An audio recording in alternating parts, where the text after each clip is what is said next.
Hello and welcome. Yes, it is me with my next guest, but we'll get to that soon. First, I really hope this works. If not, I'm probably going to bugger this thing up. Anyway, this.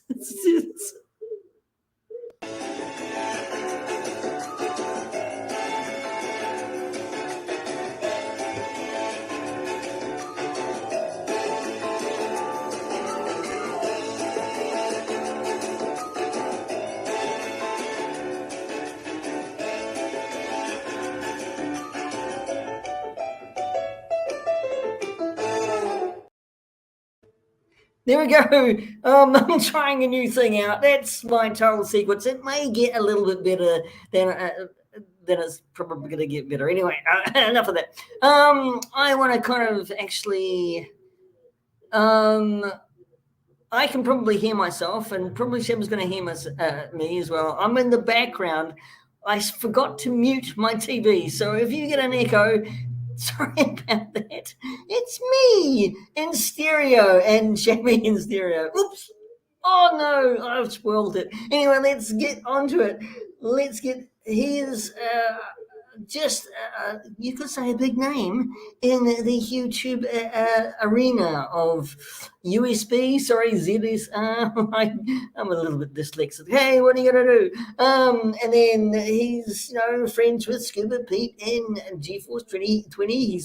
He's all over the place. He's got his own channel, Shabby Geek, and we are here talking to him. So let's get him on without further ado. Here is Shabby Geek.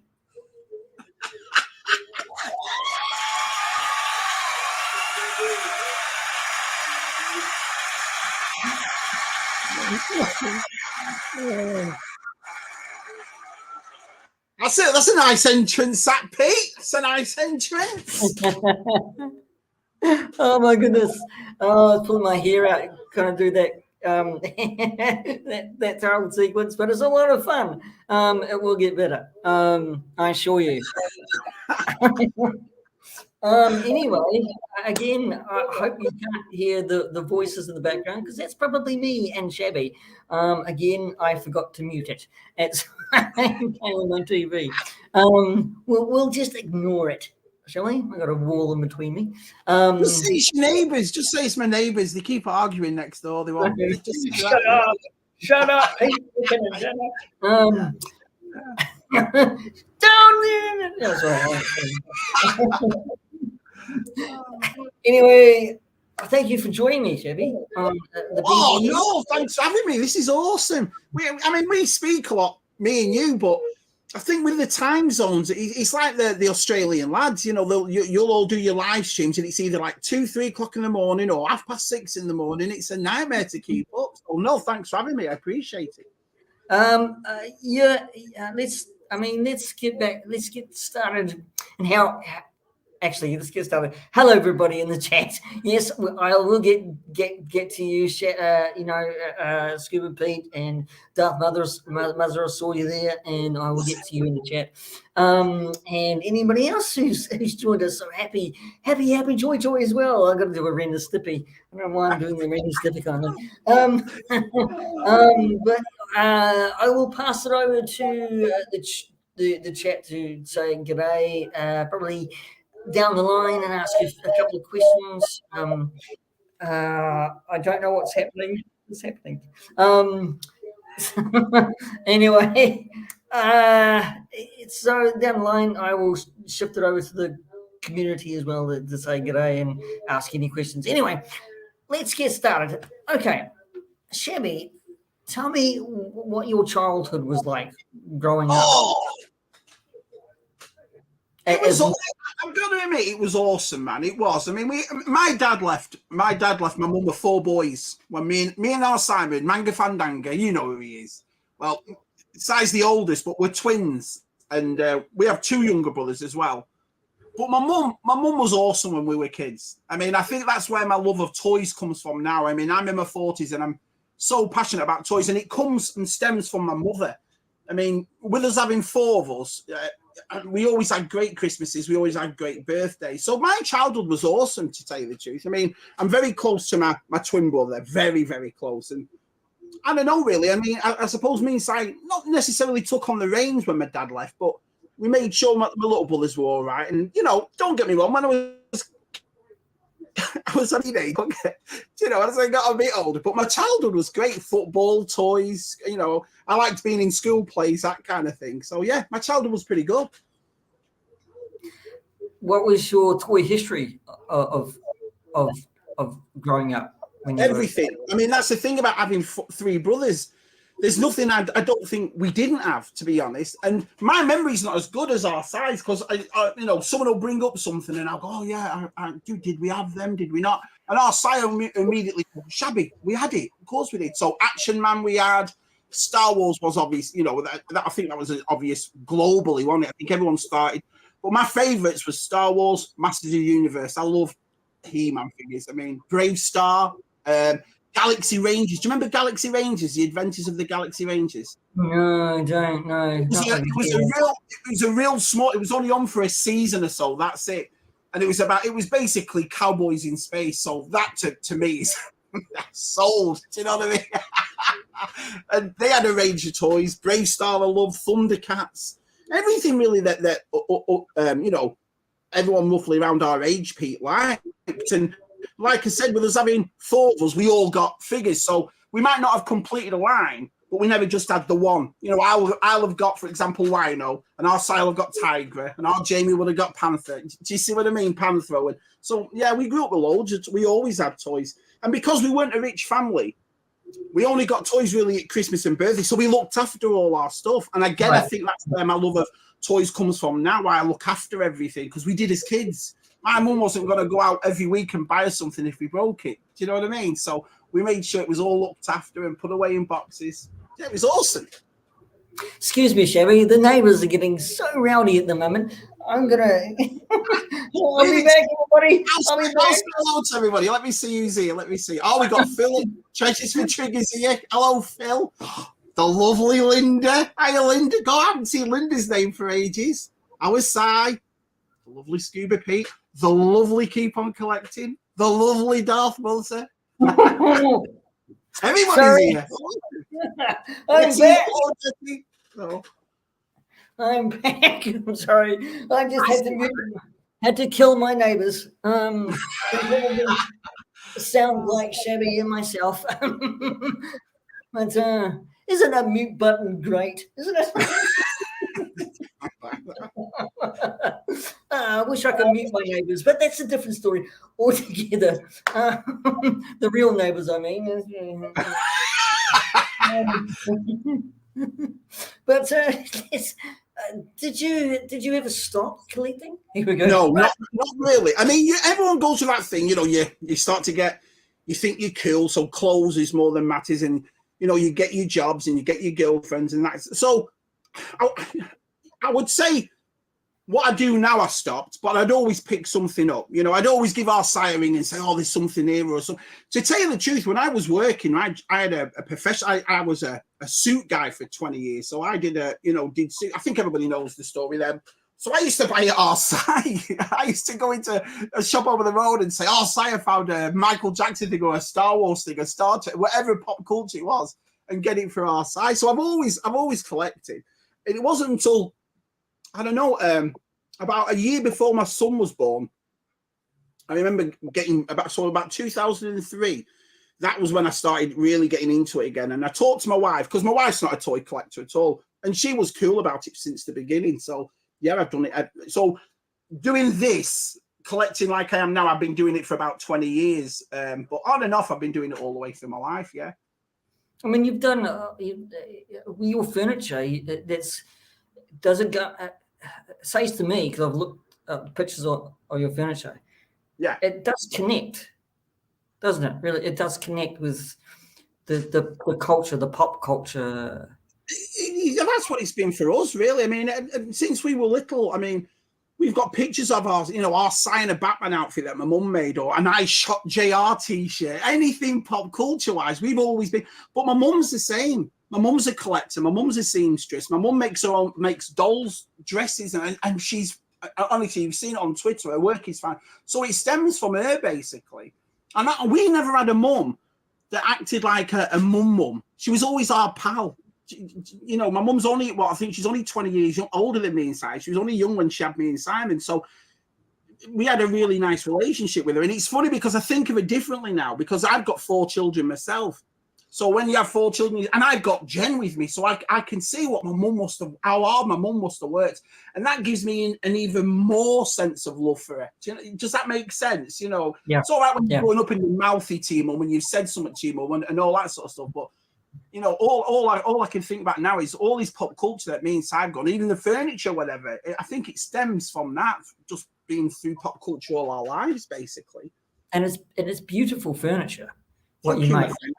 Yeah, we've got to be careful because of licenses and all that, but we got in touch with everybody. So what we make is one-of-one pieces. That's it. We don't mass produce anything. We can't. We'll get in serious trouble. Do you know what I mean? So everything you see that we make, it's that's it. But that's why we put as much love as energy as we can, because it's a one-off piece. And we understand it's going into people's houses and people are going to display it and have it there. So we've done it. We've done Shabby Jacks. That's what the actual furniture thing's called, for about 15, 16 years. It's gone really well. So yeah, we enjoy doing it. Jen does the French side, the chic side, and all the hand painting. So all the hand painting pieces of the Boba Fett you've seen and the Millennium Falcon on set, my wife's done all them. She's a very, very talented. It's like our side, just art runs through the family except for me. I just live off everybody else. Thank you. Just do that. You know what I mean? So do I. I'm just a small hobbit leech.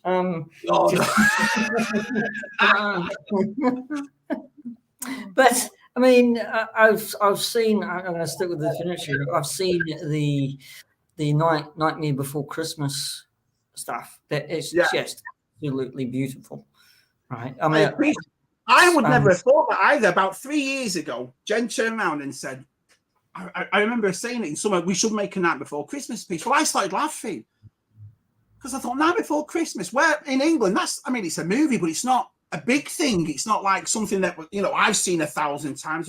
It's our biggest selling piece, over 300 pieces of it. You know, it's weird. It's, you know, I find it, the love for Nightmare Before Christmas is unbelievable, you know. I mean, I suppose the love for making furniture and swinging back to the toys that you have. I mean, it's not just one genre of toys, is it, for you? No. It was, though, I've got to admit, it was for a long time. It was just purely Star Wars.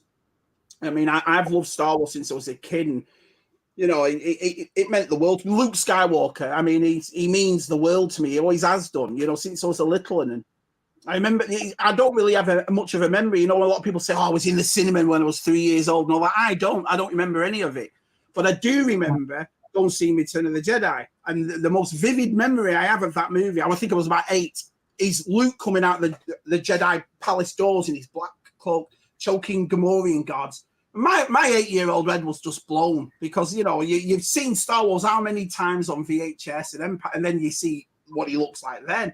So to me, as a kid, this is the coolest guy I've ever seen, you know. And I know a lot of people think Han Solo's the coolest, but to me, it was always Luke. He was. Did you ever go out and do the thing like you're a kid? And you did I? I still do. Going through Target.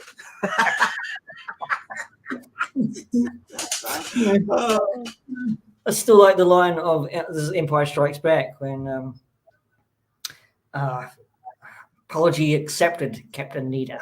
You know, yeah, it's brilliant, isn't it? Finding in a bottle, those movies, you know, it's they do mean a lot to. And I know there's a lot of people in the chat as well. It's the same way. I mean, it means the world to us. So yeah, it was only Star Wars for a long time, but then our Simon, I think I'll give it our side credit for it, and people like Scuba and G-Force and so forth, because you look at their collections and you see that it's not just a one-off thing.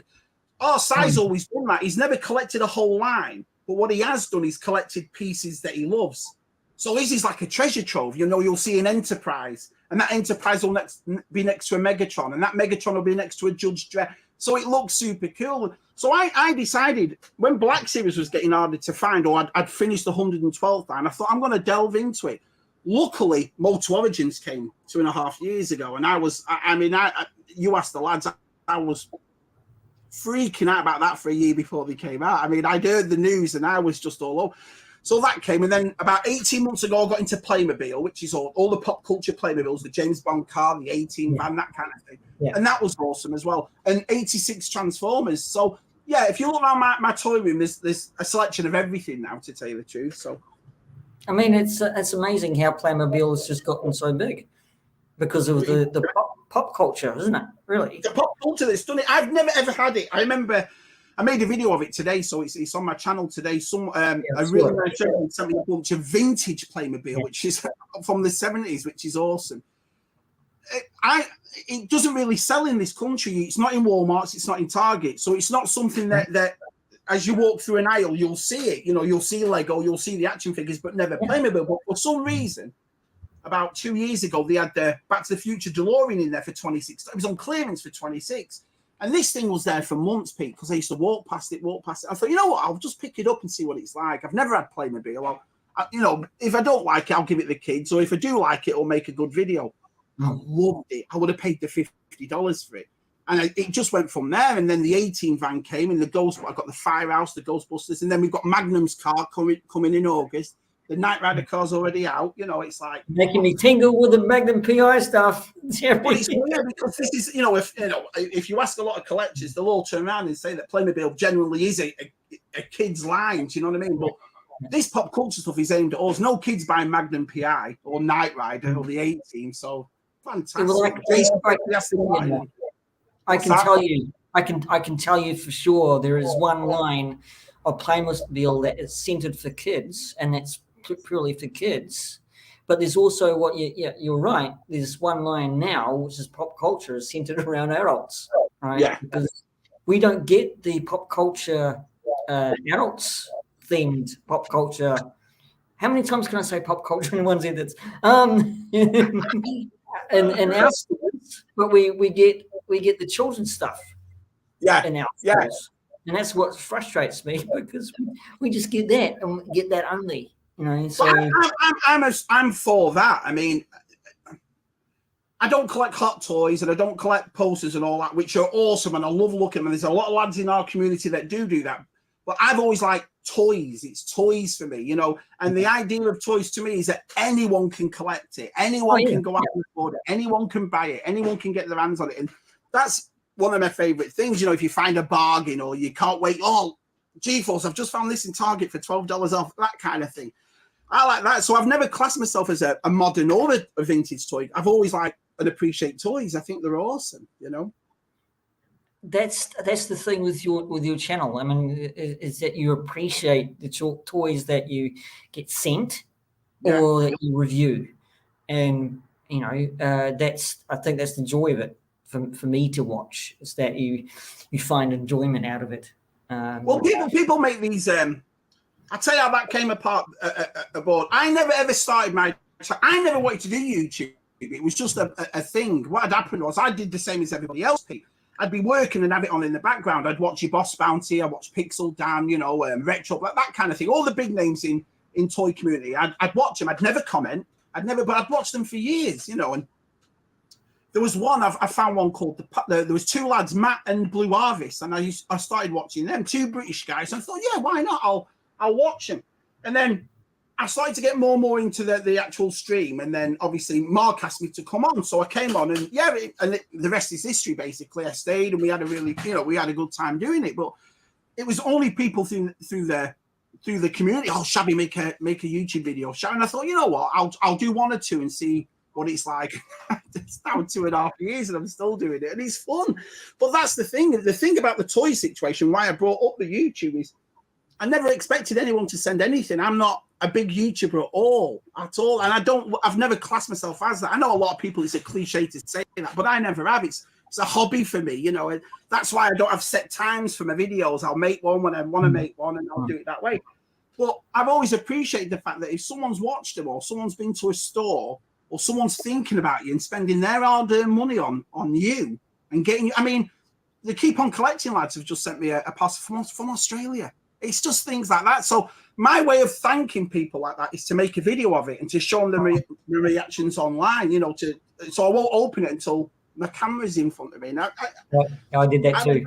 I did that too. That's the thing. How can you not be happy? There's people out there that are, oh, Shabby will love this. I'll send it to Shabby. You know, what? You know, it's amazing.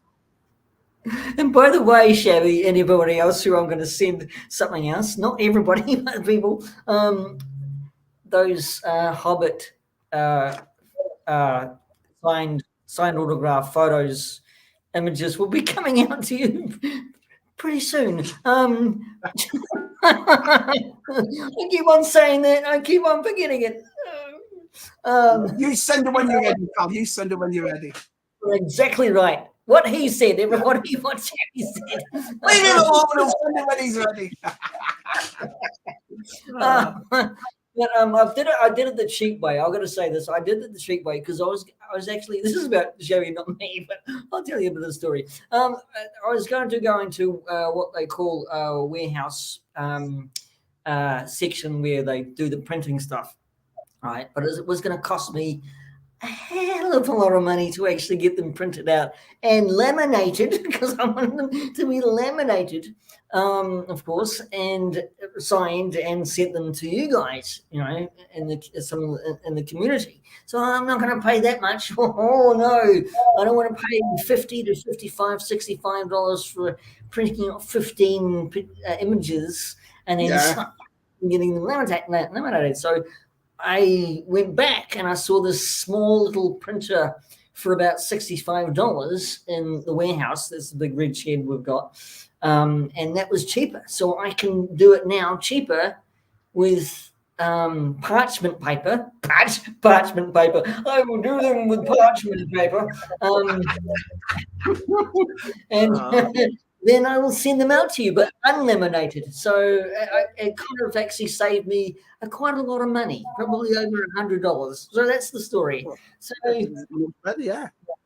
Enough of the free ad, which is not. I want to kind of go to your history with the first panel show, you could say, on YouTube for you. How did it start and how did it finish? Everybody knows, but I want to tell my New Zealand audience. I mean, of one. it was pretty straightforward. I mean, I think. I mean, I don't really like to talk about it out, so I'll just. There's people that know. There's people that know. It basically. If you want to tell me. Yeah, well, it just fell apart at the end. I think we were just too tired. I mean, the thing about it was only on one channel. And it was on every day. And that's hard for me because it's 3 o'clock in the afternoon. It's my work day. So my missus is turning around and saying, Shabby, you know, we got to get some work done. We got to get there. And I thought, fair enough. And I think that's what it was. I think, I don't know. There's a lot of things that go through your head. Are you been taken for granted, or, you know, are you just being used and all that? But listen, it was a good time. It was. I've got to admit, there's some great memories back then. And, I don't know.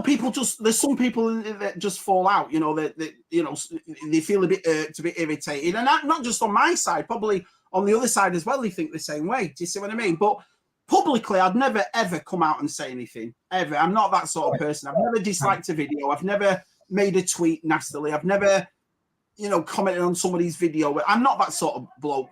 People, you know, I'm quite lucky because I get on 99.9% of the people I get on with. But I think that's what it was. I think the first live stream we did, we did it too much. And I think people were just tired. And, you know, I was new as well. Yeah, I mean, I'm new. I'm not a YouTuber back then. And I didn't know how to set up. I'm doing it on a phone with the dodgiest internet in the world at the time, you know, and I just thought, so I can't just blame one person. I can't. I think it's an accumulation of a lot of things. And so me, Matt, and Tez just decided, let's do our own, because I did enjoy the chats. I did enjoy, you know, we built up a nice reputation and we built up some really nice people. I'm in this to meet everybody. As you know, I can't shut the fans up.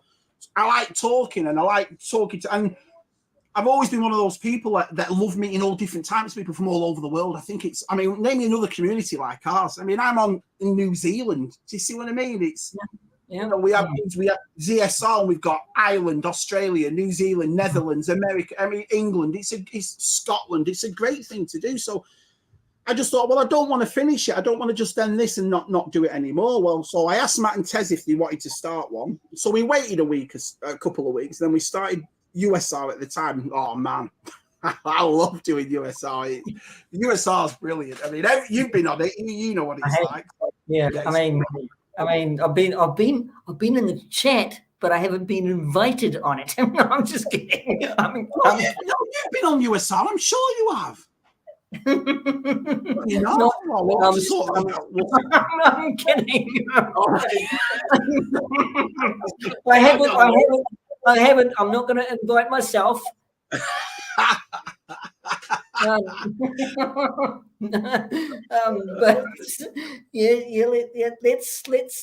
let's leave it at that. Okay. Oh, brilliant. But if you want a mad Hobbit Kiwi on your ZSI, I'm available. I know it's a call. Yeah, brilliant. Did I mention, Shabby, I was a Hobbit? Yeah, I've heard it a few times. Yeah. Shameless plug, but I've got to admit, your show actually does invoke happiness. It really does. I mean, if I'm having a bad day, and that's probably 10 times a day, I love actually watching your show, even with Lucy and Suki behind the camera. Yeah, I've got to admit the girls do a great job, and that's what I said as well. I mean, I listen. I've been collecting, like I said, all my life. I've been doing YouTube for 2.5 years, so I thought to myself, well, one thing I'm not going to do is be negative on it, because that's not who I am. I'm a positive. I'm happy with all this. I'm happy buying. You watch some people and they're pissed off about this and pissed off about. I don't get it, to tell you the truth. And if you are, fair enough. I'm not saying they're wrong. Why make a YouTube video about it? Do you know what I mean? Yes, I agree. And like I say, that's not a thing to anybody. That's just not who I am. So I always said, if I was going to make one, I'll make sure that we're having a good time and a good laugh. And I want to look at what I've always said, and I know it sounds dead corny and a bit cliche, but I look at my YouTube videos as memories, because in 10 years from now I can look back. And I want to be proud of my YouTube channel, regardless of how it looks, regardless of the production and, it's this and that, and it's not professional. So I don't care about any of that. What I care about is making sure I can look back and that's why I do these silly sketches and do silly dances and this and that. So it's just, to me. So like I say, when Lucy and Suki grow up, like I say, would you remember this, and put it on? And I don't want to ever come across a video I've made where I'm not happy. I feel like I've upset somebody, or I feel like I've been negative. I don't want anything like that on my channel. So why I get a lot out of it is because your two daughters have got skills basically for the rest of their lives. I mean, Suki behind the camera, right? Yeah, that's really good skills to have, and editing, if she does editing, great skill to have. And with Lucy, it's the presenting skills. That's gold in my vocabulary, is that you can actually, all those skills can be branched out into jobs. She's always been like that, all Lucy. I mean, I always make the joke, you could stick Lucy in Afghanistan and she'd come out smiling. Do you know what I mean? She's that sort of kid. And she likes the toys as much as I do. But it's funny, because the first video she made was like our third or fourth video when we first started, and she's tiny on them. She's really, really small. And it's funny how much she's aged. We just did the last one and she's up here on me now. So, yeah, they are good girls, and it means the world to me. But Jen will join in too. Jen will make a couple of them, and Jude will. I put my other son in my video today. My youngest is autistic, so it's hard for him to be in an actual full video, because I don't think he'd comprehend what we're doing. But I like sticking him in little scenes here and there. He sees his sisters doing it, so he wants to do it. You know what I mean? So got to add him on. And that's the great family show, a great family toy show, because you have yourself doing your own reviews, and then you get Lucy and Suki doing, and then you get your wife and your whole family to do. It's really good. It's really fun. It's fun to watch. Someone said to me about 2 years ago, a comment, and it said, "Shabby, your videos are like an old variety performer," and I thought, perfect. That's exactly it. You know what I mean? So whether you're taking the mickey or not, that's perfect to me. That's exactly what I want it to be like. So, well, I want you to do your version of the spoons for the Royal Variety performance of Shabby Geek. Yeah. Here's my dog doing it with me.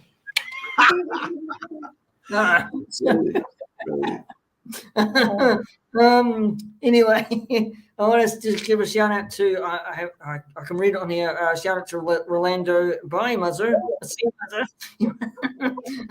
Hey Cy Mega Fandango. G-Force 20 Trizzers for Triggers. Hey Phil and Vader. Hey Cat. And everybody in the chat. Yes, Scuba Pete. Yeah, Mike from Usual Mike. And I'd like to thank my director. Me. No, sorry, I just slipped into awards there. Oh my goodness. I've got no director or no producer. It's just me. There we go. I have a Hobbit little award statue. I should make one. I'm just doing it, miming stuff. I don't know what the hell I'm talking about. Anyway, I'm not ignoring. Gilster's here. I am Gilster. Got old Gilster.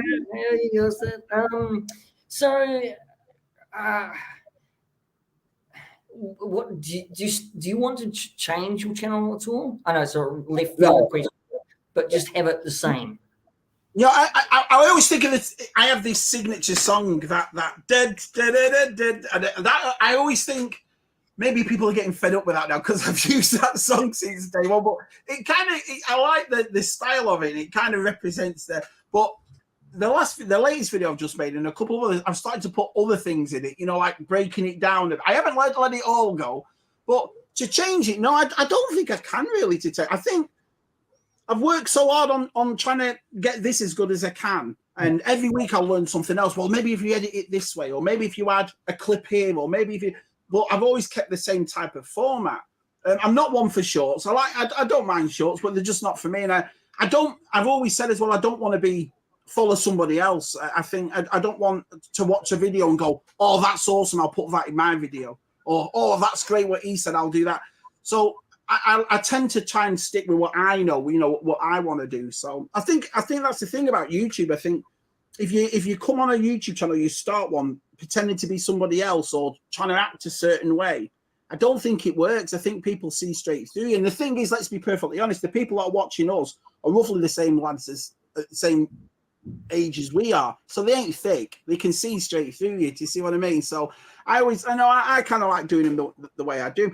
I might do, and it also depends as well. I think it's I see some people do documentaries or different, and I think that's awesome. That's fantastic. What the way they do it and what they do. But I like Vintage Dave, the way Vintage Toy Rush has progressed. Wow, man! I mean, his channel is something else. It looks superb, but I don't know. I think I'm quite happy doing it the way I do it, I suppose.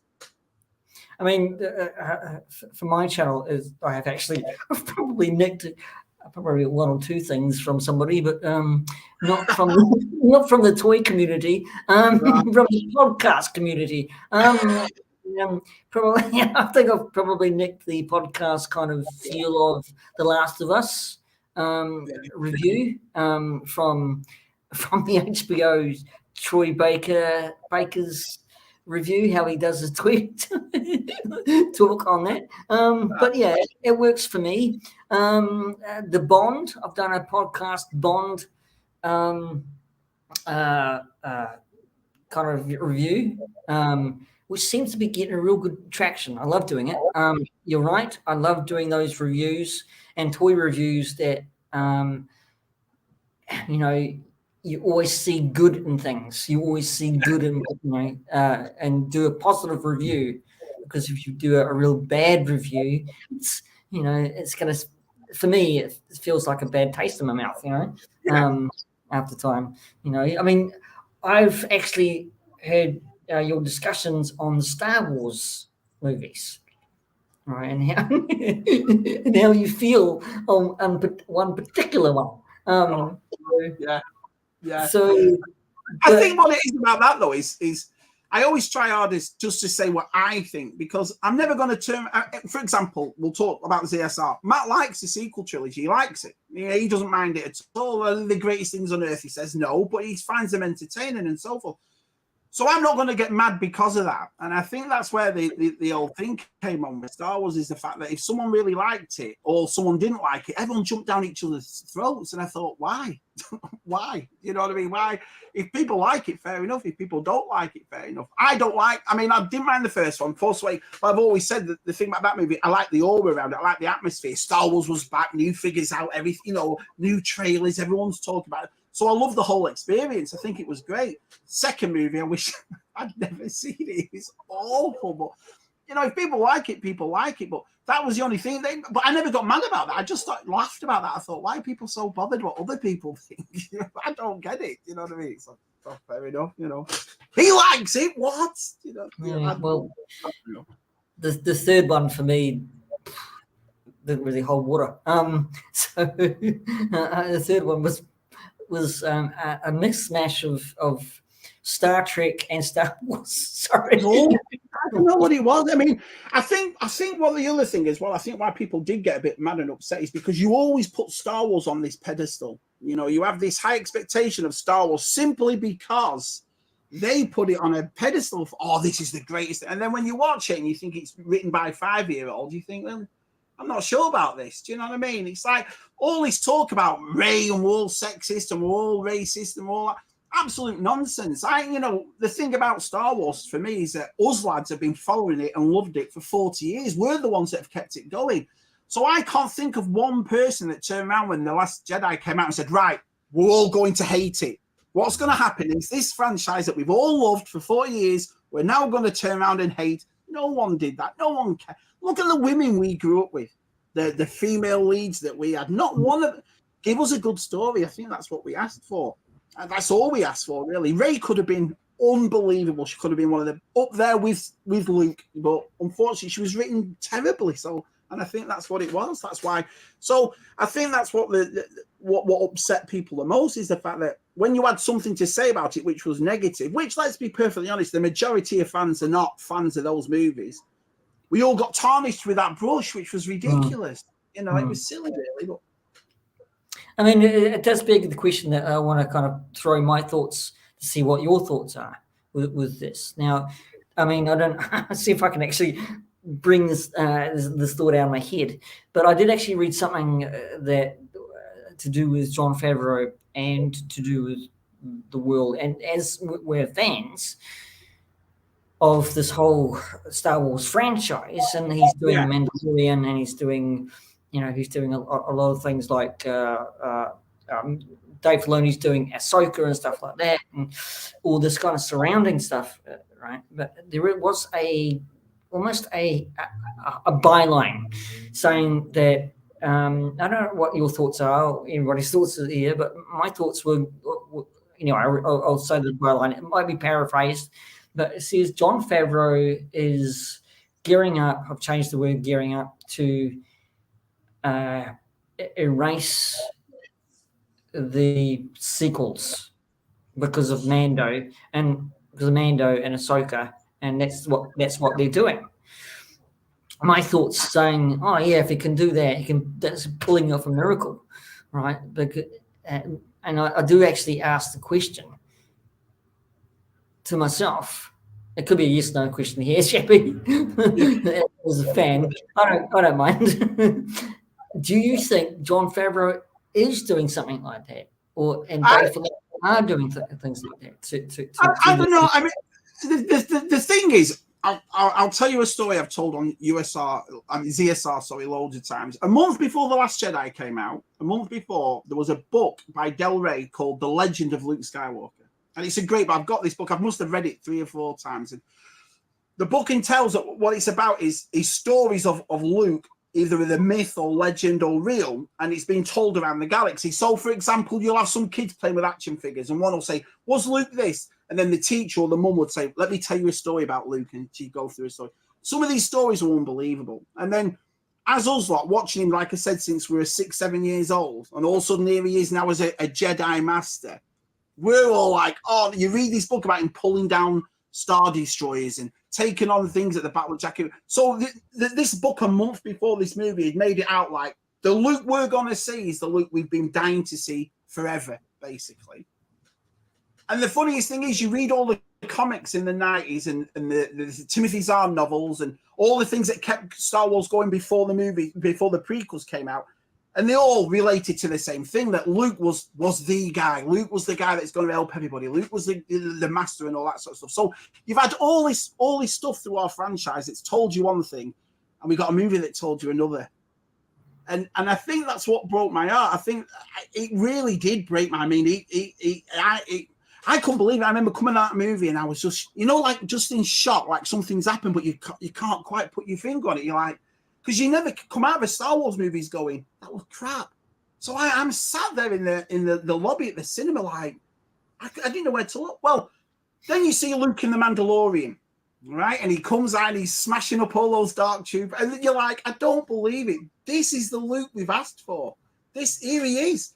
So the way I'd like to, if it was up to me, I would erase him. And the reason I would erase him is not necessarily because people like him or people dislike him, is because that's not what we want. People are trying to make Star Wars too realistic. Well, he is an old man. He might be grumpy. He's not real. He's not a real character. Do you know what I mean? And I think that's what the way Han died. I mean, I was in tears, but then afterwards, when you calm down a bit and you thought, why do you kill him off? He's a fictional character. He can still play Indiana Jones at 81, but you kill off Han Solo. It doesn't. So I think if it was me and I was Jon Favreau, I probably would do it again, just like DC are doing. DC are wiping the slate clean and starting again. They've also done this in Star Wars. When Disney took over, every book, every comic that didn't in line with what they were going for was turned into Legends. So you can't say they can't do it, because they've already done it. Do you see what I mean? So, but we'll see. I don't think they will, over the simple reason you still look at Galaxy's Edge, you still look at the Star Cruises, it's still based and all that on the sequel trilogy. So, and like I said, it'd be hard for me to turn around and say, yeah, they definitely should do it, because there are people out there, Pete, that do like it, that do enjoy it. Do you know what I mean? So I think what they'll do is they'll carry on with this sort of era. Ahsoka's set in this era, The Mandalorian, the Book of Boba Fett, and I think what they'll do is it'll be so long now before, hopefully, we'll forget all about the sequels. That's what I'm thinking of. Do it that way. So they won't necessarily get rid of him. They'll just make sure people forget all about him. So I think they might be actually tying up some of the storyline for the sequels. Yeah. To actually to knit them up, so it makes sense and makes sensical, of the nonsense ones, of the last Jedi and the Rise of Skywalker. I think they need to actually give answers, and that's probably what I'm thinking. My thoughts are aligned to if Favreau's doing Ahsoka, or Filoni's doing Ahsoka, and then you've got Skeleton Key. I don't know where that heads in the timeline. Same timeline. It's the same one. Same one. So they might be shoring up the loose ends for those two films. And hopefully they do, because it just the storyline just did not make sense whatsoever. Well, this is why I never turned my back on Disney. This is why when people would turn, right, that's it, I'm cancelling Disney Plus, never watching Star Wars again. Nonsense, because look at The Mandalorian. Do you know what I mean? Then you've got Andor, which to me, Andor was probably the greatest thing I've seen since the original trilogy. It was fantastic. So they can do it right. You just got to get more experienced, more professional, more creative people in charge. You shouldn't have a blackboard up there saying, right, we need to do this first, then we'll do the story. The story should come first, then everything else should come after it, I'm all for progression. I mean, I'm an old man, it's not as if I'm stuck in my ways, but I'm all for it. I've no issue at all. Any race or any gender or anybody being a lead character, as long as I come out of that movie going, oh man, I can't wait to buy the Black Series figures of that, or I can't wait to have a discussion with the lads. Do you see what I mean? That's what I'm looking for. And I think it was just fun. Yeah, I mean, with the action figures for Andor, might be few and far between. Mind you, I'm probably quoting somebody else saying that they're not toyetic. I think I've heard that in your discussions. Yeah, well, that came from Bernie Loomis. It was Bernie Loomis, head of Kenner, that came up with that. When they were talking about Star Wars and they're asking what sort of toy line, how big they should make it and so forth, his whole thing to kennels, it has to be toyetic. So we made that word up, and I think the toy collectors just carried on using it. It's a great word, isn't it? You know, we know exactly what it means. Yeah. I mean, it might be my word for the whole month. It's toyetic. Because I can pronounce it. I can pronounce that word and probably spell it as well. Not like ZEB or ZER or ZES. How many names is Matt going to have? Well, fingers crossed he keeps for this one, but it's hard to say, and especially for me because I'm English, but I live in the States. And my accent hasn't changed, but my words have. So I keep calling ZSR, and the amount of messages I get off the English lads saying, Shabby, we're going to kick your face in if you carry on calling me ZSR. I'm like, you know what I mean? So, I mean, and that's where I like to have fun with you guys, because I do the old dyslexia thing. USB. I mean, g'day guys, USB. You know, I still call it USR. It's weird because it's been USR for so long, but you know, Matt changed his name and he wanted. So obviously, I mean, that's the nicest thing about the live stream that we do. It doesn't belong to one of us; it belongs to all three of us. So obviously, we're going to change it to ZSR when Matt changed his name. But it is good fun. You know, Matt and Tessa. I mean, I think all the chat know who I'm talking about. They're just lovely, lovely blokes, and I think that's why it works, because we've got three completely different personalities. You know what I mean? So some of the stuff they come out with, just even thinking about them just makes me laugh. Yeah, I love doing a Friday CSR with them. Because I think it's because you relate to each other, and that makes a good team. I mean, you can talk until the cows come home, and when the cows come home, you'll talk some more. Sure, well, yeah, and I think that's what it is as well. There's a chemistry between all three of us. It's like I said, because we are three completely different characters, but there's never been one cross word said. We speak through the week and we'll talk about USR. But what we wanted to do when we set up USR was that we basically said, well, what's the format? How are we going to do it? We said, right, it's going to be like we're in the pub with our friends. That's what it's going to be like. And the chat is the fourth USR. That's the chat is. So it's not just us three. We interact with the chat. We make sure all the chat's welcome. We make sure and now, I mean, it went from 5 or 6 people watching to about 80 people watching every week. And then the views after that. And I think that's what it is. Again, going back to what I said about people see through you, we're just 3 normal guys that just have a chat. And some of the stuff they come out with, though, I mean, Tess will come out with some stuff, and you're just like, what did he? And Matt with his innuendos and all that. And he doesn't. The thing about Matt's innuendos is, half the time he doesn't know he's doing it, and so that's what makes it even funnier, you know. Well, that's the comedy, right? If you don't know what you're doing, it's brilliant. You know, I love that, because I love making people laugh. You guys. Shortly do, you know, that's why I love going on the chat, you know, and we said to ourselves, people are taking the time out of their lives on a Friday night to come and spend it with us. So brilliant. You know, we don't want to sit there, you know, is this all right? What do you think of this and all that? So we want to make sure it's fun for people, and I think that's why people have stayed, because they enjoy what we do and they enjoy the interaction we have with everybody. So fingers crossed everybody likes us. I think we do. So. Oh, yeah. I mean, you know, in the chat, 13 people now has fluctuated, but that's okay. Please give a thumbs up for ZSR, because it is fantastic. Thank you.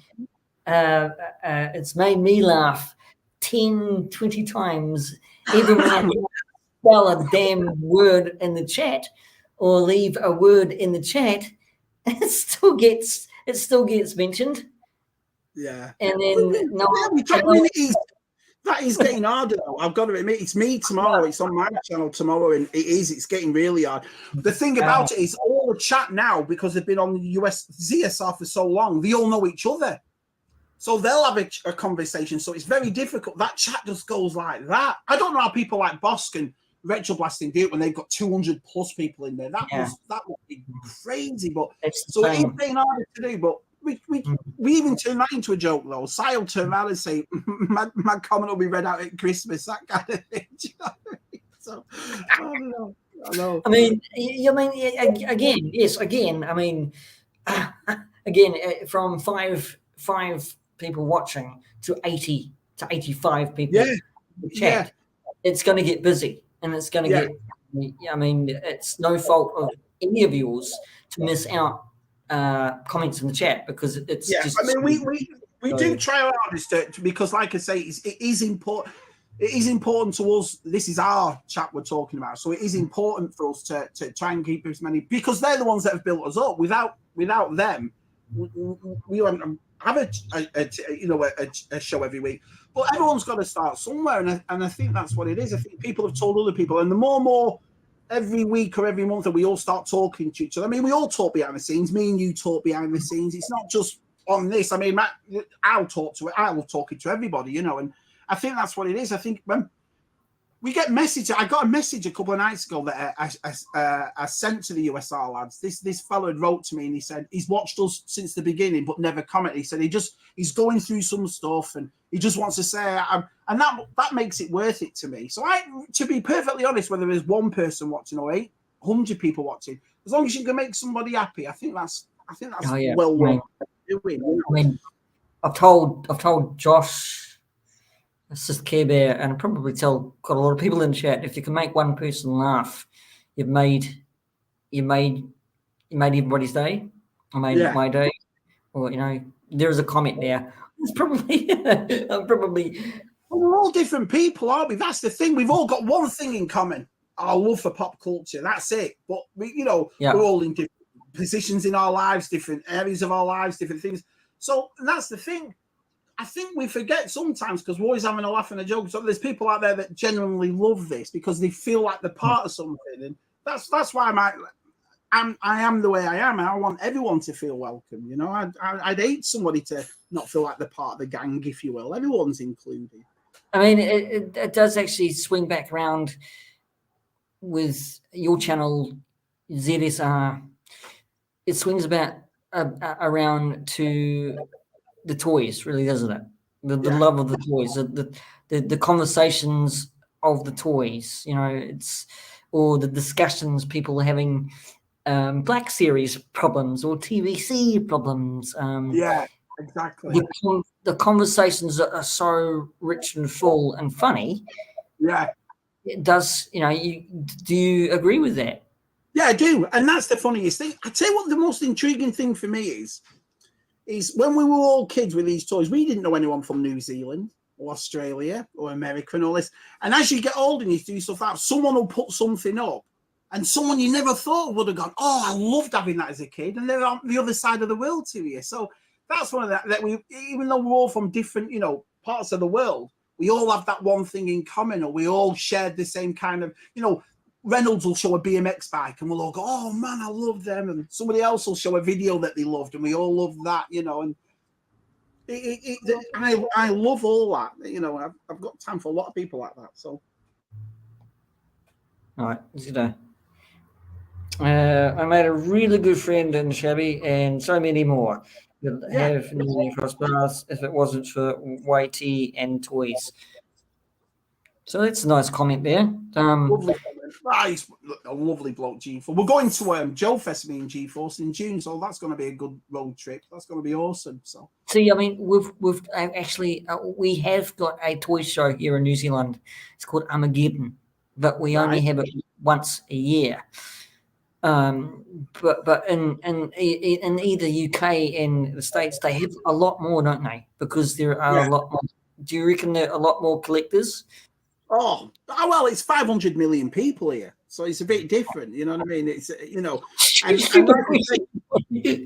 remember, you could fit New Zealand about 4 times in each one of these states. I did it when I first got here. I'm like, oh, next week I'll be in Vegas, and 2 days after that, it's massive. This country's huge, you know.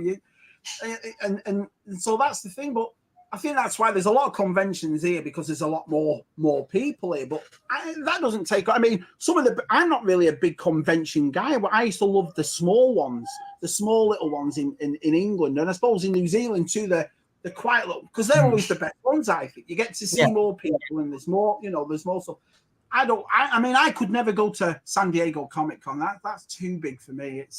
That would drive me crazy. Do you know what I mean, they have a big center here though for Armageddon, and there's a lot of stars come over. Well, not a lot of stars come over, but stars that they booked to come over here. Yeah. And which is good. Which is good in some way, but in other ways that I'm looking at all these celebrities or actors that I don't know these guys. Who? I mean, there's no question in that, Shabby. I'm just commenting.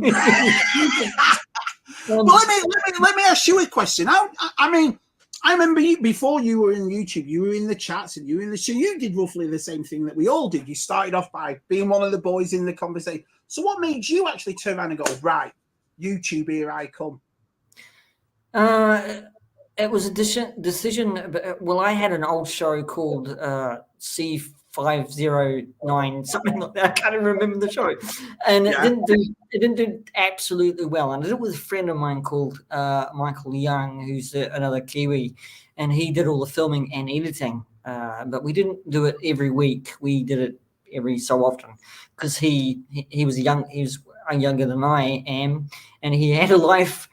A better life than I had, and me being 50 and something like that, I decided well, we're not getting, and I was having conniption fits on views and subscribers, and I was getting a little bit anxious, and anxiety, depression stepped in.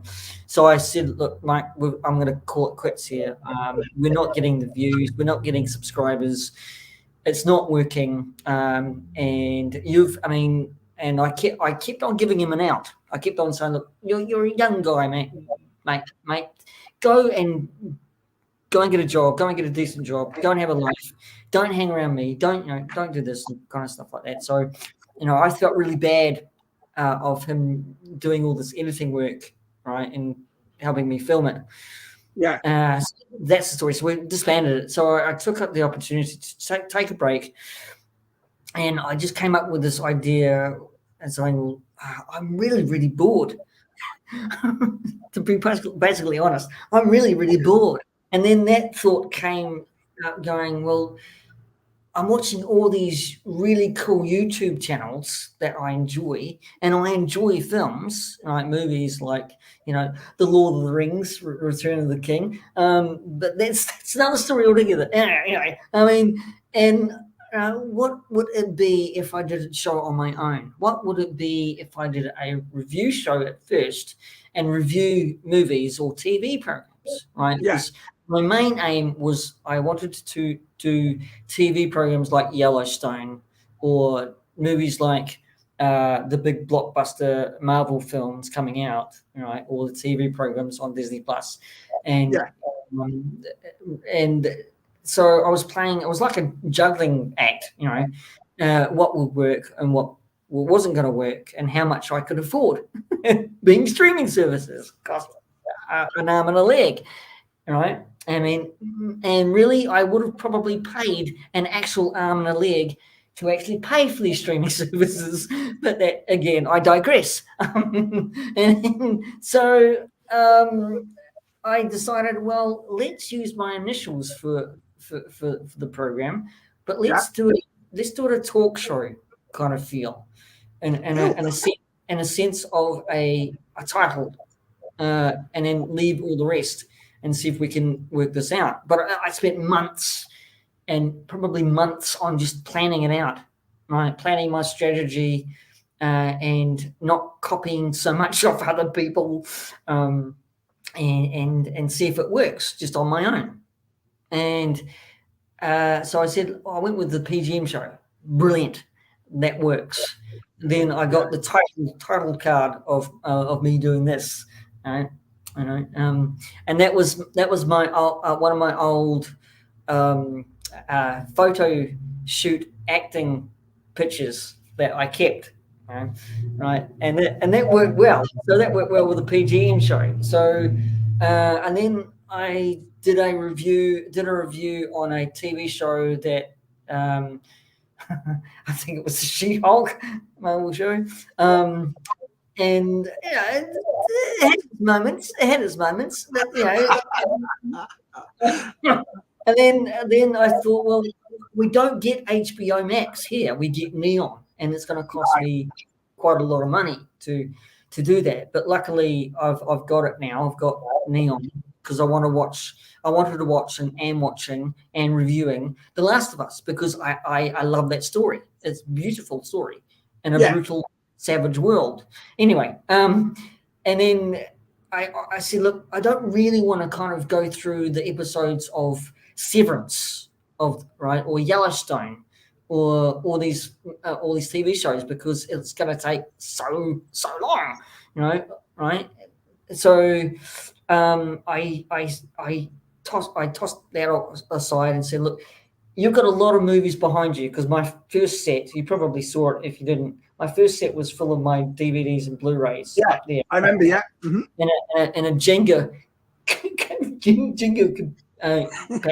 right? Pull one, and it's all going to cascade on me. And so you've got all these films like Batman and Batman Returns. So let's do that. Let's kind of do all these reviews and and I had a bright idea to do the whole entire MGM James Bond films because I really enjoy it, and then really once I started rolling with my bad editing, bad presenting skills, I was watching you at first in USR when it was USR. I was watching G-Force. Right before any G-Force, I was watching Retro Blasting. Michael, I was watching Tony from Analog Toys. I was watching you guys. Mike from Usual Mike was a favorite of mine, right? And I thought, well, I thought to be selfish here, and not to be selfish here. I thought I want to jump on the bandwagon, right? At first, okay, I want to jump on the bandwagon. Right. And again, there's another thing I said to myself. I talk to myself. I'm mad. Yes. And then I said to myself, well, you're not really jumping on the bandwagon. You're getting up in the morning because you're doing something that you like doing. Yeah. Right. And I like to be myself and entertain. Right. Even when I'm grumpy and crackly, right? I like to entertain, right? That's me, You can probably see the jokes coming a mile away from me. Yeah, you tell some proper dad jokes, you Pete. To be honest. But I mean, I love giving away my personality to people because, or my stories away because I think in my philosophy it helps other people who are having a bad time. Right. Yeah, and I think that's where it starts, though, Pete. Because, I mean, I think a lot of people will watch your channel, for the stuff you show and the things you talk about. But I think the majority of the time, people watch your channel for you. They like who you are. Do you know what I mean? Yeah. So, and that's why it's funny because when we all roughly started at the same time, all of us. And I'm so proud to see the boys doing so well and they're getting over 1,000 subs and they're getting I love it. It makes me, I'm like a proud dad. Do you know what I mean? Oh, that's brilliant. I love it. But I've never been in a, for me, I've never been in a rush to do it. Listen, I'm the same as everybody else. I said it I did my own live stream on my own last week and said, if people turn around and say they're not bothered about views and subs, well, there's no point in doing it. Of course, everyone's bothered about it, but it's not your be all and end all. And I said to you just before we came on, I take this time now to try and learn a lot more, try and think, well, what can I do to make this better? What can I say to do this? How can I edit that? If Suki can't make a video, how can I do it? That kind of thing. Yeah. So in a way, I'm not one for sub for, so you sub to me, I'll sub to you and all that, and then not watch the videos. So I'm kind of glad because I've always said if I wake up tomorrow morning and I've got 2,000 or 3,000 subs, I think I'd wet myself, to be honest, because I don't think I'm ready for that. Do you know what I mean? I think it's hard work, So Please don't wet yourself. I think I would. I think, oh my life, what am I going to do with this? It's a family show, Shabby. Well, we've all been through it, you know. We all have nothing like, oh, I should have got the. If you're dead proud of a video, for example, and you think, oh, this one should have got a lot more views, but I'll never forget it. And the lads in the chat have heard me say this before. Chris Meara at Chasing 80s once told me, don't make your videos for the people that don't watch them, Shabby. Make your videos for the people that do. And I thought, that's always stuck with me. Always stuck with me. So I thought, yeah, that. And then I remember VTR once, Vintage Toy Rush, turned around and said, don't let your YouTube channel rule you. You control your YouTube channel. So I thought, that makes perfect sense. Sorry, my dogs I've got coyotes outside, so the dogs are going mad. Your dog's agreeing with you. Right down, boy, Ubu. Down, boy. Sit, Ubu. Sit. Good dog. Right. So that's sorry. Everybody remember that? Sit, Ubu. Yeah. Sit. Good dog. What's that? I'm gonna go there. What is this? Wow. Which is a good thing though, G-Force, because we all, like I just made a point, we all like you. So, and that's the thing, I think. And then when we all become friends and it's not like no longer to me watching the YouTube videos, it's like watching your pals' videos, So, I mean, it's hard. I mean, you've got to work and you've got family commitments, so it's hard to watch everybody all the time. But I always make sure I catch up, and I always make sure, that if I don't leave a comment, at least I've left a like and I've watched it, So. Well, I've got time on my hands because I'm not working at the moment. I mean, my trade is cleaning, and I got out of that because it was just horrible. It's just really horrible. Right. But this is not full time. I do enjoy this, but I'm heading for a new direction. But this gives me more skills to actually do that, like presenting skills and getting to know people around the world. And that's what I tell people and my friends here in New Zealand. I sit down and talk to people and my friends from around the world, right? And they go, wow, cool. So, it's brilliant. And everyone's dead supportive. That's the thing, It's like, Tez, for example, has just got to 1,000. And I can't believe how well he's done, and that's fantastic. I'm not a person to get jealous about other people's YouTube channels. I've never been that. No, I can't. Why are they watching him? And what? I've never been that person. I'd rather be. Oh, I'm so happy that Pete's now done this, or G-Force has done that, or our size done that. I'm that sort of person, Same. So I think it'll all get there. And the thing is, as well, one of the favourite things to do is stuff like this, where you go on other people's live streams and you get to know people from around the world and have a good chat to them. So. I mean, I did enjoy that kind of Sunday afternoon. That you had a live stream on Sunday afternoon with Si, your brother, and and you had other people come on like Mike and everything else, and and then because I asked that question about subs and views, and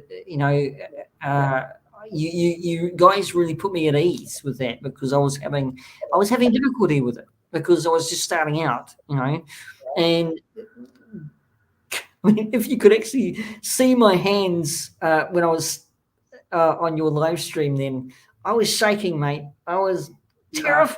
I was terrified. I was going, is my nose running? You should do what I do. Say, for example, we have this conversation, like I say, you wake up tomorrow morning, you've got 5,000 subs. You'll be a lot more worried about that than you will having your subs now, because at the moment you have the time, like myself, to build. You have your time to get your name out there, but the right way. Do you know what I mean? I like that thing when people go onto your stream and then someone will leave a comment, oh, I've just found you on YouTube, great channel, subscribe. And I think that's brilliant, because they've actually found my stuff and they like my content. Not, oh, Billy Bob wants to join you, Shabby, will you join him? And I'm like, well, what does he do? He does, I don't know, cuts wood. Oh, all right. Do you see what I mean? I'd rather people find you and like your content, or like yourself, and then do it that way. And if it takes forever, it takes forever. But I think I never got into YouTube to be big, or to be, I'm going to get to 10,000 and I'm going to make. It's never dawned on me once. So I like doing it the way I do it, just slow progression. If you Get so, I mean, I barely get subs. I mean, I must get 1 or 2 subs every 2 weeks. Do you know what I mean? So, well, if you see me in a skeleton shape, still doing my show, Shabby, I'm still doing it. But I'm dead. So, you know, enjoy it. Yeah. I've always said the minute it dies off, the minute I no longer enjoy it, I'll finish it. I won't do it anymore. But I'm having the time of my life. It's like what you said, Pete. You get to meet so many people, and you know, you get to meet the girlfriends and the wives and the boyfriends, and you know, other people. Oh, my kids love your channel, and so it makes it worth it. I find it, you know, and like I said, going back to the Chris Mira thing, for the people that watch that like it, that's worth it. I think. Look at all the people in your chat now. Do you know what I mean? They've all supported you. You know, it's awesome. Yeah, it's. I mean, yeah. The community. I mean, it really is a good community. It's you know, it's a fun community to be in, and it's. I mean, all the jokes, innuendos, one-liners, wisecracks. You know, it's brilliantly funny because that's my taste in humor. Sarcasm is brilliant. It's not lowest form of wit. So there. So I mean, exactly. I love the community because it does. You know, that's the conversation that I enjoy. You know, I mean, don't take too many things seriously. You know, or at all seriously. And just have a good time. And yeah, I agree. That's what I got. I got invited. I got kind of welcomed in to that. You know, not necessarily invited in, but welcomed in. Well, that's the thing. It goes from people you've met online to having genuinely good friends. You know, I mean, Scuba Pete for one, and Jason O'Toole, you know, G-Force, Gilster, yeah, all these lads. You know, you always ask how they are and how they're doing, and you know, and every time someone leaves me a message, I'll always message back. You know, you build a rapport with these lads, and you know, they start to or when something happens, you're genuinely concerned. Is everything all right? And that kind of thing. Or if something great happens, you're happy for them. And I think it's a great community to be in. I really do. So, in a word of Vin Diesel's Fast and the Furious, it's all about family, man. So it's really. One of those people. You know, I've said this before. Sorry, I keep repeating myself, but I've never been one to put somebody's collection down. I don't care if you've got a big museum. I don't care if you've got a bookshelf. If you're part of this community, you enjoy it, and you want to talk about pop culture and share your love for it all, everyone's welcome. It doesn't matter. Never once has it been to me how big your collection is. That doesn't mean anything to me. It's how you enjoy it, you know, how you represent yourself here. And so, like I said, 99.9%, everyone's been awesome. They really have. Anyway, and thanks, mate. I'll just pass that. Thanks. It's not all about me, but thank you very much. It's all about Shabby. No. It's. I mean, again, it's the enjoyment of your toy collection because you know you've you know, and the enjoyment of the community is probably second to none, right? It's and you know. Not leaving your family out of it because you know. I think everyone brings something. Even Rolando, it's like Rolando. You'll go into streams and Rolando sharing everybody's YouTube channel. He's always supporting people. He's always putting people out there. Even he brings something, and that means the world to people. Do you know what I mean? Scuba moderates for people. Connor always does it for us. You know, no one's asked him, and he comes in and he does all little things, and then you've got your artists, and you've got your people that do, like Andy, do the posters and the cardboard boxes for vintage stuff. Everyone brings something, so it's fascinating that, you know, it's not just, if we all collected and did the same thing, it'd be pretty boring. You know, you yourself with your podcast talk about movies and shows and that kind of thing. Everyone brings something different to it, so I love that. Anybody in the hello chat in the chat wants to say ask a question of Shabby. I don't have any New Zealanders in the. Well, I do actually. We did have treasures for triggers, but he's part of the community. We had Phil on recently. He's a lovely fella. Yeah, big fan. Yes, he is. He's a big retro collector, but he also collects G.I. Joe. Really, it's actually a good insight there, Shabby, because that's a good question to ask. Because it's not only retro figures that you collect; it's also now G.I. Joe, isn't it? I've said it loads of times. Coming over here, and then when you meet people again like Scuba and like Jeff Barker, and that have these big G.I. Joe collections. I didn't grow up with G.I. Joe. We had Action Force, and I didn't realise that Action Force turned into G.I. Joe. I had no idea at all. So, we had G.I. Joe in England, but it wasn't something that I ever had. Well, I fell in love with it. You look at things like the USS Flag, or you look at the Defiant, and you look and you think, what the France? Look at this stuff. It's unbelievable, So when they introduced the classified line, I thought, right, here's my opportunity to get a little bit of, emotion on what these guys have on it. But it was hard to find over here. It wasn't, maybe it was the pandemic at the time or whatever, but they weren't as accessible. So I collect them now and then.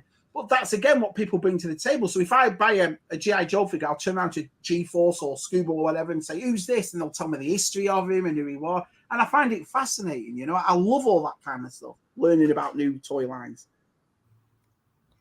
I'm going to go up here. Oops. Shabby. I think that's for you, Shabby. No, I'm not. I mean, right, at the start, I've been collecting Black Series since the beginning, and I've got hundreds of them. But at the start, I was the same as everybody else. Star Wars at 6-inch. This doesn't make sense. How are you going to do this and that? And so I really went for the vintage collection, and I opened them all. I did a video, and one of the first videos I did was all the TVC. I opened, the Ahsoka, the General Green, all the ones that were the 14 now. I bloody opened them all and all that. So at the moment, so what I do with TVCs, I get them when the ones I like. So if I see one like an Ahsoka or more or something, I think, oh, that's awesome. Like the Shea Vizsla, I've got to get that. Then I'll buy it that way. But TVCs, I mean, it's looking better and better. It is. It is. I do agree with that because I'm heading towards buying more TVC than Black Series at the moment because Black Series is like a girlfriend I can't get rid of. It really is. It really is. I moan and I go on and I do shabby rants and this. Yeah, I love it to pieces. So. I wish I had a girlfriend so I can get rid of her and then bring her back. Sorry, don't quote me on that. I don't even have an invisible dog that I've been telling people I do have. And that's another story. What's I wanted to introduce you to my invisible dog, which I don't have. That's his name. What's this long thing here? Another? But over 2 years ago, Shabby was on YouTube to give my shout out about my collection. I felt welcomed, and it's been the same ever since. So there you go. Moz is awesome, though, isn't he? I mean, I'm a big fan of Australians and Kiwis. I love him. I don't know the personalities. I've yet to meet one I don't like. I mean, I draw. And Muzzer was one of the first ones I met. Australians, you're Australians. But Muzzer sent me. It's up there, and I can't turn my camera around. Unfortunately, Muzzer sent me a diorama, and this thing is one of my favourite things in my collection. I mean, I'm not going to say how much he spent getting it over here, but that really isn't the issue. The issue was the time and energy and the love he had to send me that. It's one of my favourite things. So I've got another room that goes through there, and I'll give you an exclusive. My wife's said that I can have that room now, so I'm going to turn that into a Black Series room, and that is going to go in a big glass case, and I'm going to put it with the figures. And I love it, and it's so well made, and it's stuff like that means the world to me, that sort of thing. And Muzzer sent it, which means even more the world. Who did you put out? Who did you boot out, Shabby, to actually get the room? I couldn't believe it. I've been, my weight, honestly, it's up and down like a bride's nightie, my weight. Do you know what I mean? I'm 1 minute and this and that. So I got myself this really big treadmill. It's a huge, because I'm a big guy. Do you know what I mean? So I needed a big one, but I couldn't get it through the doors because it was so big. So I had it in the front room. My missus was not happy about that at all. So what she said was, we have a dining room here that none of us use it because my kids are at school and they go out with their friends, and I work from home doing the furniture, so I'll eat whenever. Jen's the same way. So she said, I tell you what, if you move the treadmill into there, you can have that room. So I thought, yes, so I'll do that one after, that's really good. It's a family win, really, isn't it? Yeah, it's a win-win ways for me. Do you know what I mean? So, so Muzz is sending me that Scuba Pete. I keep every gift. I keep every note. I do a selection in my videos of the treasure chest full of notes and everything. Gil's just sent me a Christmas card a couple of years ago, and he drew all over it and all it's all. And that's the thing. I've still got that. There's nothing I throw away. I like them. I always look at stuff in my collection is like music. You'll see something, who sent it you, where you were, you know what I mean? The memories, it always gives me memories. So I love that kind of stuff. Big soft, I'm a big softie. You start me singing memories soon. Memory, I know. It's like Baldry. I think that's how most of the Australians found me, really. John Baldry sent me an Imperial shuttle. I was blown away by it. It's up there, and it's there. It was something I never had as a kid. And I said it on a live stream. And I always make sure when I'm talking not to sound like I'm asking for something, because I know there's YouTubers out there that, and I don't, and that's why I always make videos out of the gifts I get. So I must have said something. And then I remember me and Jen doing a live stream once or a video once, and I said it on there. So I get this big box. And again, I opened it on the video, and I was overwhelmed. I had to turn the video off and come again. It was just, I was like, and then Mike put it in his usual Mike made a rewind video and put it at the end of that, and I got a few subs through that, which was awesome, and I think because it was usual Mike, I met a lot of Australians and Kiwis through that, right. So right. yeah, it's through usual Mike as well for me, I think as well. Usual Mike, I think.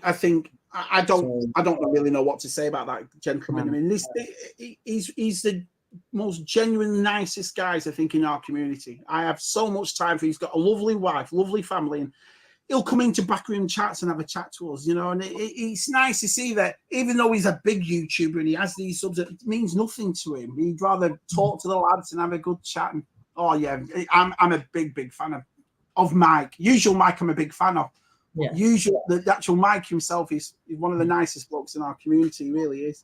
I mean, he's been doing the news for a long time, man. So, he's great. He's just great. He's just he's what you see on the tin, isn't it? He's just a genuine bloke. He's so nice. Yeah. Bosk is the same way. Boss Bounce is exactly the same way. You would have think Bosk, and he's big, and he takes his TVC seriously, and he does his thing. One of the nicest fellas you'll talk to. He's a lovely guy, So I'm very blessed. We're all lucky to have the community we have, surrounded by people, that are just so nice and so welcoming.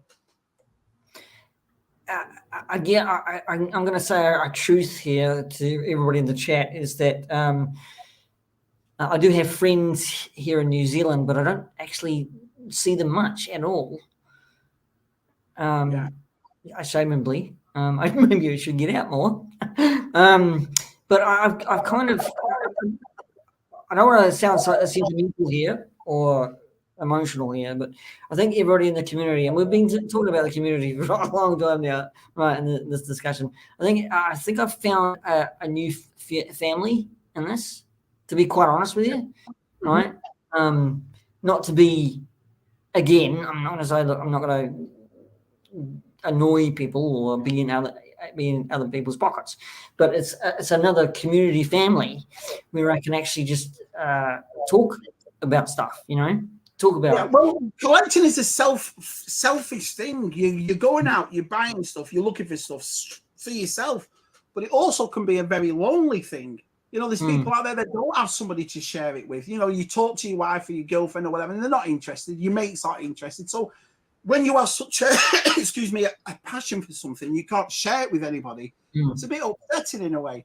I think that's why, again, I'm trying to I try and be as nice to as welcoming to everybody's, because I don't know what that person's going through. You know, you might think, oh, I've finally, like people in our community, I finally met a community that I can share my love of this with.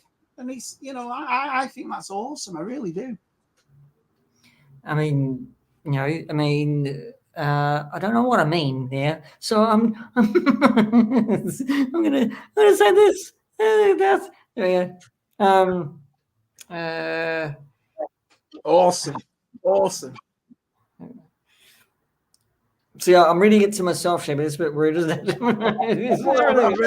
I can see. I mean, that's the thing. I mean, the talent he's got for making. Some of the lads. I mean, look at Connor Fuller's photography and that kind of thing. It's, you know, I love all. Again, going back to what we said before, Peter. People bringing stuff in that you're like, wow, look at that. That's awesome. You know. I mean, it's good that again, going back to ZSR, that you can actually showcase people as well. Yeah. Well, I think that's what it is. I mean, we have Stuart on tomorrow. Universal Toy Collector. Stu's on tomorrow, and he's doing his big what is it? His live stream for 24 hours. So he was on. We did David Wills of Toys on Sunday, and he's coming on our small, because we'd like, me, Tez, and Matt would like to help him out, as you do, as most of the chat. We're all going to go in there. We're all going to, you know, go in his stream and so forth, because he's one of the boys in our community. So I think we use USR for that. You know, it is important that people know each other and get to know each other. And that's why it's awesome, because through USR, we've met people like Keep On Collecting. Then from there, we meet Scott Pusher. Then from there, we meet Treasures for Trigger. Then Ryan, you know, the collector.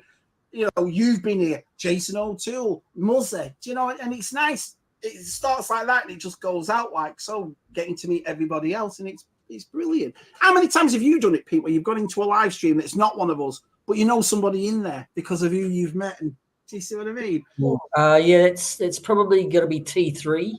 Yeah, there you go.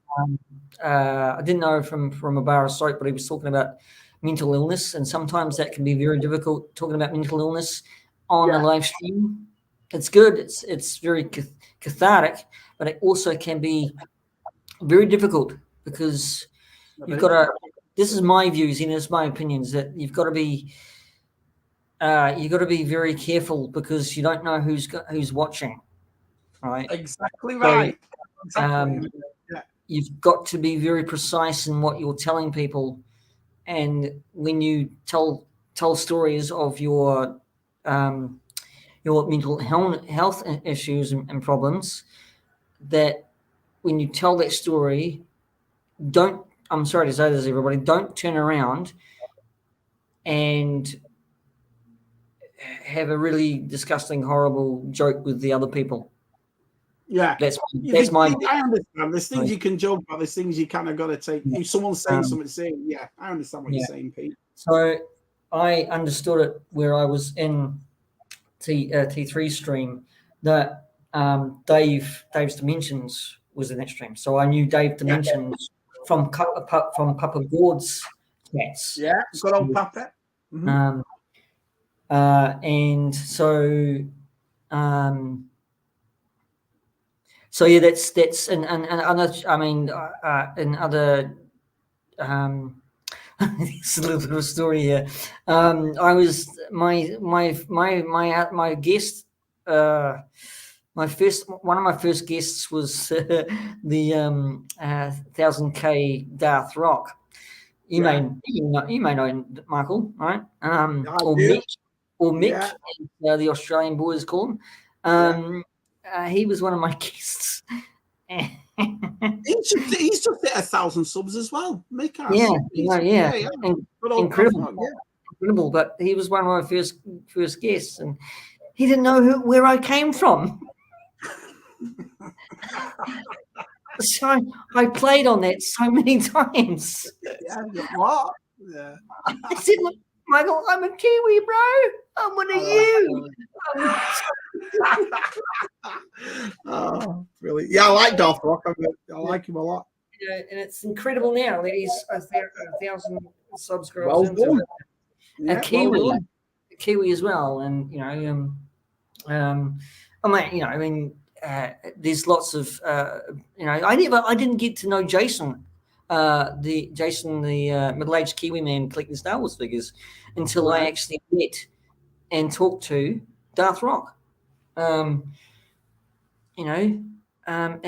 Jason lives in Wellington, my hometown, where I'm sitting now talking to you. So, and there is a good question in this as well. That I think we all would actually want to meet up together and have a laugh or have a beer or have a drink and get to meet people, right?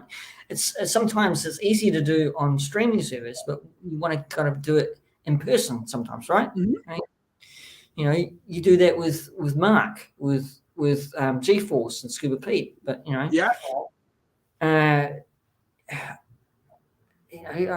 that's the beauty of it, really. We want to kind of do that. We get a chance to do that sometimes, right? Would you agree with that? To actually 100%. I mean, you look at Echo, you look at all the lads that go to Echo, you see that big picture, and everyone from smugglers to boss to our side to everybody's there. And it's the same as this. When we go to Joe Fest, it's not just me and G-Force. There'll be a couple of lads that are in the live stream come in. There'll be Scuba's going, Jeff Barker's going. I can't wait to go. And I like that. This is what I meant when I said before.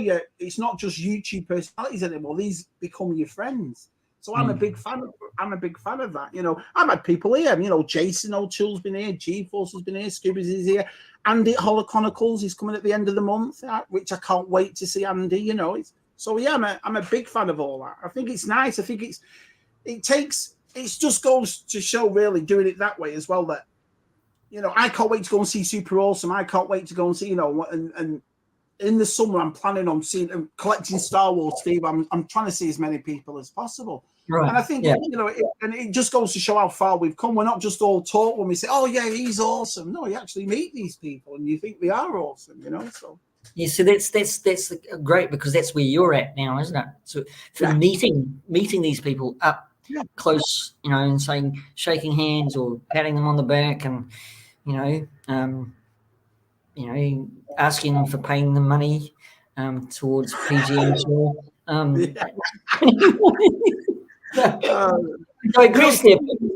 It's funny when you said you were in Wellington. One of my favorite TV shows ever is Wellington Paranormal. I absolutely love that show. I've never laughed. So I love that. I think the Australian and the Kiwi humour is more or less the same as the English one. So that to me is, oh man, it's one of the best shows.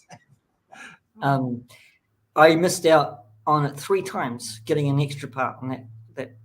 Did you? Oh man, 3 times. So I've really got to get a talent agent again. No, it's a funny show, and that was kind of an offshoot idea from What We Do in the Shadows with Tycho. Which is another great show. Yeah. But Home of the Wilder People's a great movie. I love that sort of humor. I'm a big Ricky Baker. One of the best characters ever. Ricky Baker. Yeah, and you're right. When he falls off that horse, oh man, I could watch that 20 times. Brilliant. I mean, you're right. I mean, our Australian and Kiwi humor is derived from watching shows like Blackadder, for me anyway, Mr. Bean. Faulty Towers was a big hit for me, Faulty Towers, I agree.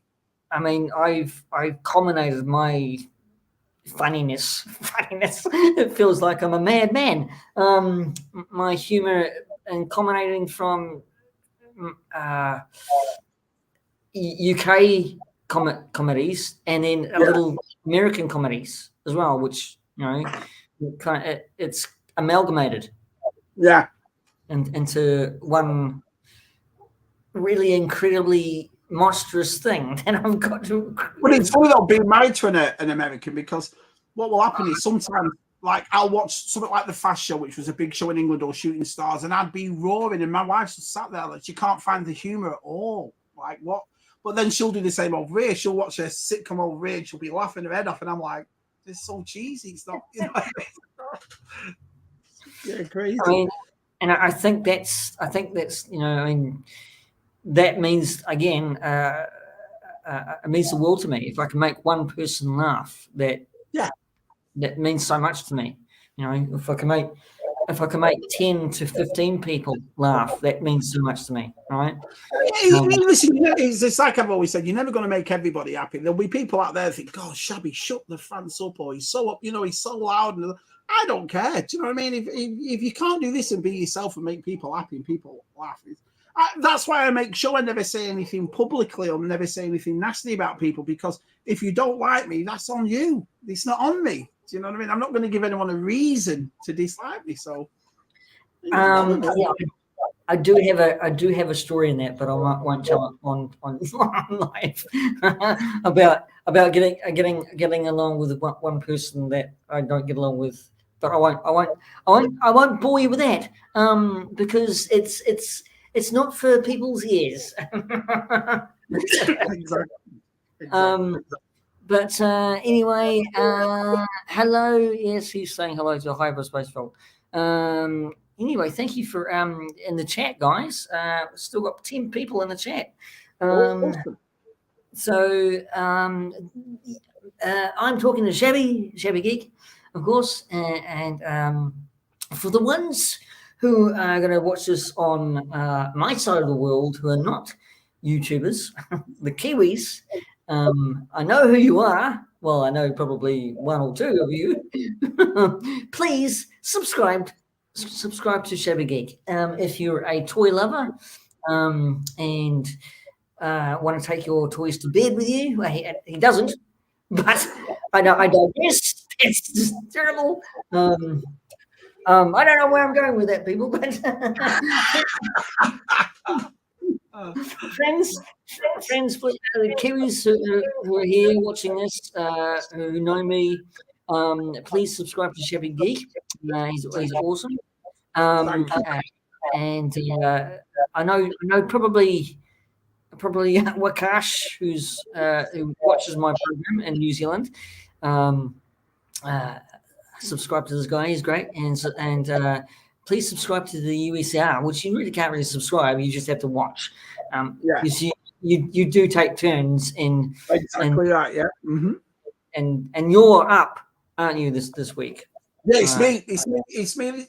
It's me, and then it'll go Matt, then it'll go Tez, then it'll go back to normal and so forth. Unless there's something like, if one of us is busy, then the other one will do it and so forth. Yeah, it's usually shared between Shabby Geek, Roland's Reviews, and Zero Hunter Toys. So tell us the funny story, and we might actually finish off the story as well, because it was a little bit hilariously funny with me anyway. Tell us the story about having the 26 minutes that you thought you were actually on air. Yeah. That's happened to me a few times, but a couple of weeks ago, it was on Tez's channel. And we're usually hectic before, because it's all different time zones. It's 8 o'clock. So Tez has made the tea for everybody, and he's talking to his son, and he's doing that. So he comes in and he's flustered. Oh, yeah. And I said, all right. And then we sat there about 5 to 3, and the stream was packed. It was like 60 people already in there talking. So we start talking. And then we look at the chat over here. So, for example, I've seen Muzzy's thing about the diorama. Oh, yeah, Muzzy, you're right, the diorama, and hyperspace vote, and that kind of thing. And it went on and on. And then we were answering some of the stuff that they were saying, but no one was writing back. And then all of a sudden, it was Matt. I've got to give Matt credit, because I'd never have noticed. Matt went, are we live? I went, yeah, of course we are. And he went, I don't think we are. And obviously, you have the red live button in the corner. And we'd never seen that. Do you know what I mean? So, yeah, we went 26 minutes talking to ourselves. You know what I mean? But the worst thing than that one was me actually on Only One Kenobi's ones. Because Only One Kenobi was doing a live stream, and he was on for hours. And so I went and had my tea, thinking after the 2 hours he'd finished. And he sent me this message saying, Shabby, do you want to come on the live on have a chat? And I thought he just meant behind the scenes, because he'd been on 2 hours. So I thought, it just means having a chat to him and Daniel Chart and Mike and so forth. So I just picked my phone up. My wife's cooking. My kids were running around. My dogs, you know what I mean? I'm like, hey, mate, you all right? I'm effing and blinding and all that. And it wasn't until Daniel Chart, about half an hour into, goes, Shabby, why don't you turn your phone round? And I thought, that's a bit weird. Do you know what I mean? Maybe it's picked where he wants to see something. So when I turned my phone around, I saw the live button and I thought, oh my life, we've been live for half an hour and I didn't know. And I was saying loads of stuff, you know. So I mean, I've got a comment on that. When you came into the real live, it was just hysterically funny how you guys actually, I mean, fantastically dry wit coming and saying that.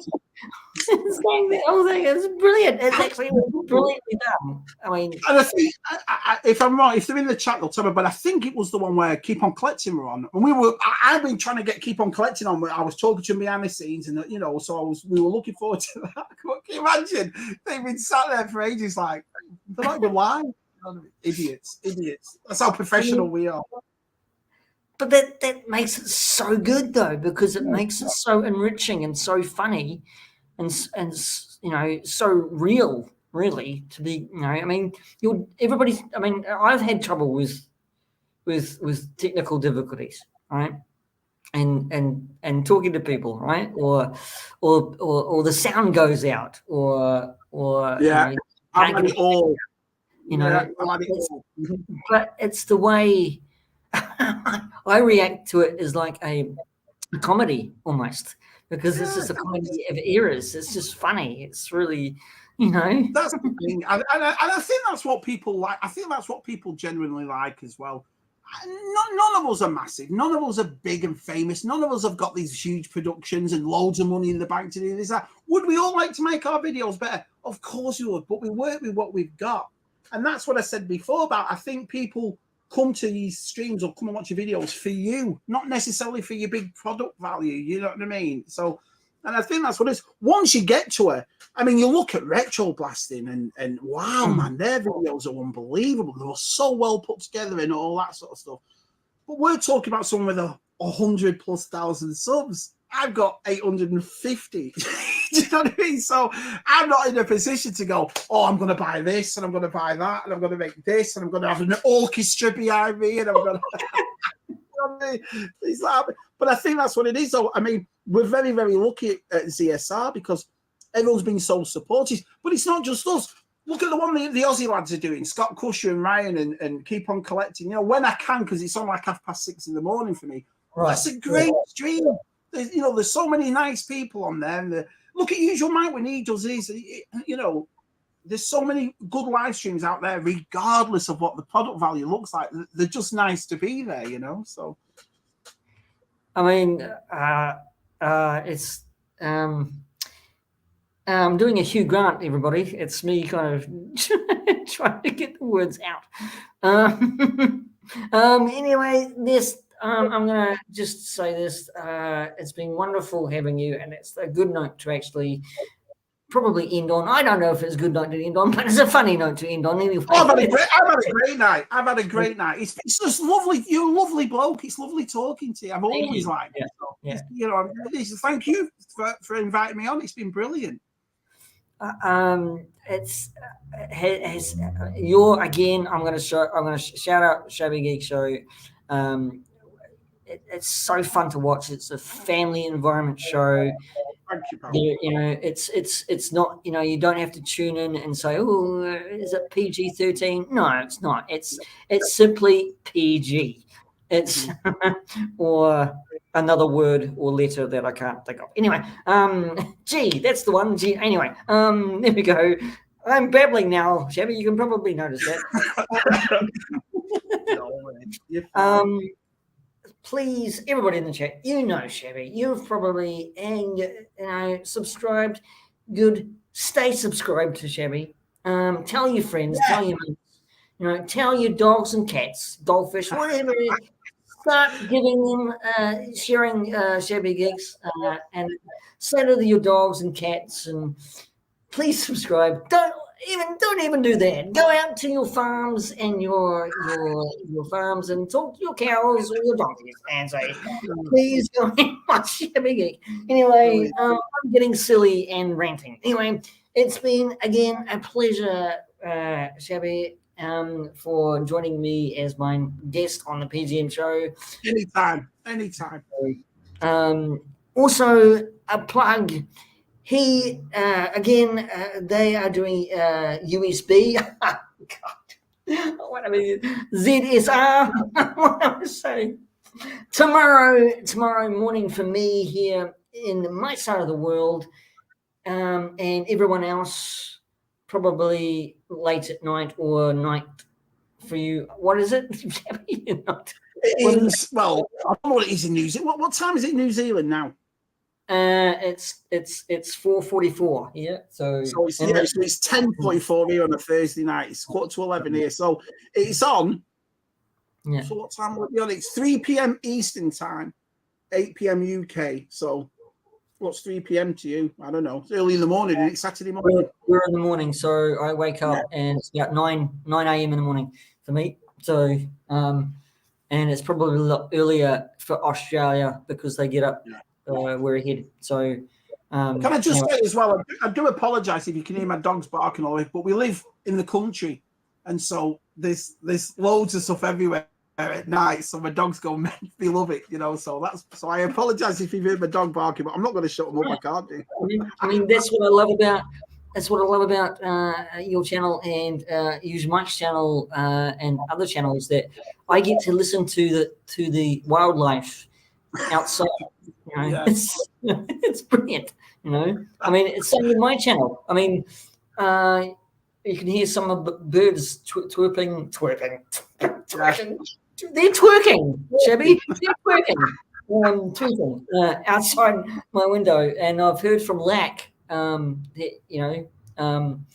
can hear them, which is brilliant. It gives it a natural feel to it. So, he's a character, that Lack, isn't he? He's a good fella. I like Lack, yeah. Anyway, I'm going to leave it there, people. And please clap your hands or clap what you've got. Feet, maybe. I don't know. And saying thank you to Shabby for joining me on the P.G.M Show, Pete.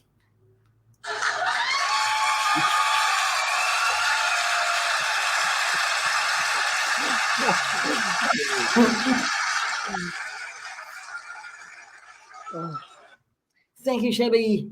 Okay, buddy. I'm gonna talk to you in the green room. I should really say that. So I'll see you in the green room. I'm gonna pop you in the green room, and then I'm gonna say good night to everybody else. All right. Good night.